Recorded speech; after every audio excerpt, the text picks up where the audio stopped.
മരണം മുഖാമുഖം ഞാൻ കണ്ടിട്ടുണ്ട്. അന്ന് എന്റെ നാട്ടിലെ മുഴുവൻ ആൾക്കാരും എനിക്ക് വേണ്ടി ഖുർആൻ ഓതി പ്രാർത്ഥിച്ച ആൾക്കാരാണ്. എനിക്ക് വേണ്ടി മൂകാംബിക ക്ഷേത്രത്തിൽ പോയ ആൾക്കാരുണ്ട്. പറശ്ശിനിക്കടവ് ക്ഷേത്രത്തിൽ നേർച്ച നേർന്ന ആൾക്കാരുണ്ട്. പള്ളിയിലും ഒരുപാട് മക്കാമിലും ഈ നമ്മൾ അറിയാലോ നമ്മുടെ ഒരു നാടൻ പ്രദേശത്തിൽ ഇങ്ങനെയൊക്കെ എന്റെ നാട്ടുകാർ മുഴുവൻ ഇതിനൊക്കെ കത്തം ഓതി തീർത്ത ആൾക്കാരുണ്ട്. എനിക്ക് വേണ്ടി അവിടെ പ്രാർത്ഥനകൾ നടന്നിട്ടുണ്ട്. ഞാൻ ആരുമായിട്ടല്ല അത്. നമ്മൾ അത്ര വലിയ പൈസക്കാരനോ അല്ലെങ്കിൽ നാട്ടിലുള്ള മറ്റുള്ളവരെ പോലെ അങ്ങനെ വലിയ പേരും ഇതൊന്നും ഉള്ള ആളല്ല. പക്ഷെ അവർക്കെല്ലാം ഒരു സ്നേഹം അവര് എനിക്ക് തന്നിട്ടുണ്ട്. അന്ന് തിരിച്ചറിഞ്ഞു ഞാൻ എന്താണ് നമ്മുടെ വാല്യൂ എന്നുള്ളത്. അന്ന് ഒരു കാര്യം മനസ്സിലാക്കി, അന്നാണ് ഞാൻ മനസ്സിലാക്കിയത്. ഒന്നാമത്തത് നമ്മളെ ചുമലിലോ തലയിലോ അല്ല ഈ ലോകം.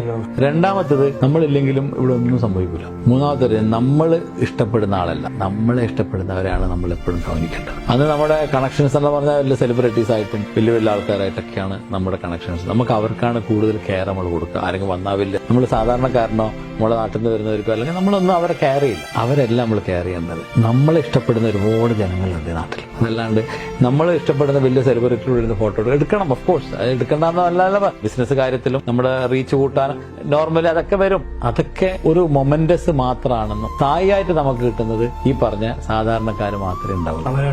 അവർ മാത്രമേ ഉണ്ടാവുള്ളൂ. അത് എനിക്ക് എന്റെ ലൈഫിൽ ഞാൻ പഠിച്ചൊരു പാഠമായതുകൊണ്ടാണ് ഞാൻ എല്ലാവരോടും പറയുന്നത്. നമ്മുടെ ജീവിതത്തിൽ ആ ഒരു കാര്യം നമുക്ക് മനസ്സിലാക്കാൻ പറ്റുന്നില്ലെങ്കിൽ അതിനർത്ഥം നമ്മുടെ മനസ്സിൽ അഹങ്കാരമുണ്ട്. നമ്മളത് മാറ്റണം.